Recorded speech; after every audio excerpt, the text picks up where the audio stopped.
क्या आप इस बात से सहमत हैं कि एक बहुत बड़ा मुद्दा यानी गेम चेंजर मास्टर स्ट्रोक मुद्दा आपके हाथ लग गया है और इसी अस्त्र के जरिए आप इंडिया गठबंधन का देश भर में मुकाबला करेंगे? देखिए, ये कोई नकारात्मक स्थिति नहीं कि किसी के मुकाबले के लिए ये मुद्दा भारतीय जनता पार्टी के जन्म के बाद ही भारतीय जनता पार्टी के कोर इश्यूज रहा। बीजेपी विद अ डिफरेंस इसीलिए कहलाती रही कि हमारे 3 कोर इश्यूज थे: राम जन्मभूमि पर मंदिर का निर्माण, धारा 370 का समापन और इक्वल सिविल कोड। ये 3 हमारे कोर इश्यूज थे और इसी के लिए भारतीय जनता पार्टी भारत की राजनीति में और राजनीतिक दलों से अलग मानी जाती थी।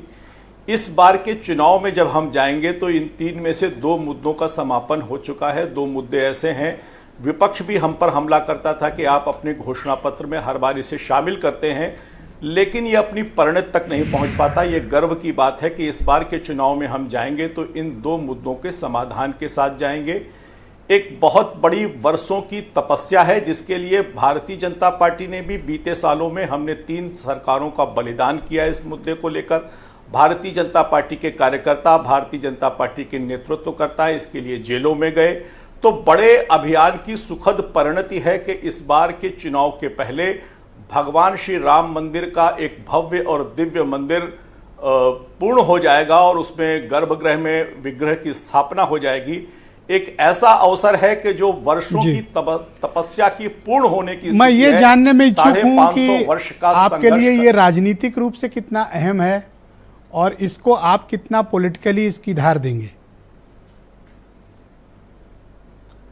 देखिए, ये राजनीतिक मुद्दा होता तो बहुत बार हार का सामना करने के बाद, सरकारों को छोड़ देने के बाद भारतीय जनता पार्टी के लिए, जिसमें भारतीय जनता पार्टी पीछे हुई, उसको मुझको लगता है कि उस समय अगर इस स्थिति को देखा जाए तो इसकी जो भारतीय जनता पार्टी पीछे हुई उसमें भी ये मुद्दा था। अगर उस समय तात्कालिक आधार पर देखा जाए तो मुझको लगता है कि ऐसी स्थिति समझ में आती। लेकिन किसी भी मुद्दे पर जब देश का पूरा एक राजनीतिक दल को छोड़कर सारे राजनीतिक दल जिस विषय में विरोध का स्वर रखते हो उसको लगातार हानि, क्या ये आपके लिए एक वोट मांगने का मुद्दा है? आप इसके आधार पर वोट मांगेंगे? नहीं, कभी नहीं। इसके आधार पर ना हमने वोट मांगा था ना हम वोट मांगेंगे। लेकिन इस मुद्दे के लिए, राम के मंदिर के लिए निश्चित रूप से भारतीय जनता पार्टी अपनी प्रतिबद्धता रखती थी, रखती है और रखती रहेगी। मुझे लगता है कि भगवान श्री राम के लिए, जिनको इकबाल ने भी इमामे हिंद कहा, भारत की मूल भावना राम के प्रति निश्चित रूप से आत्मीयता की है और इसी क्या मंदिर में प्राण प्रतिष्ठा के पश्चात आप लोग कोई वृहद अभियान और कार्यक्रम चलाने वाले हैं?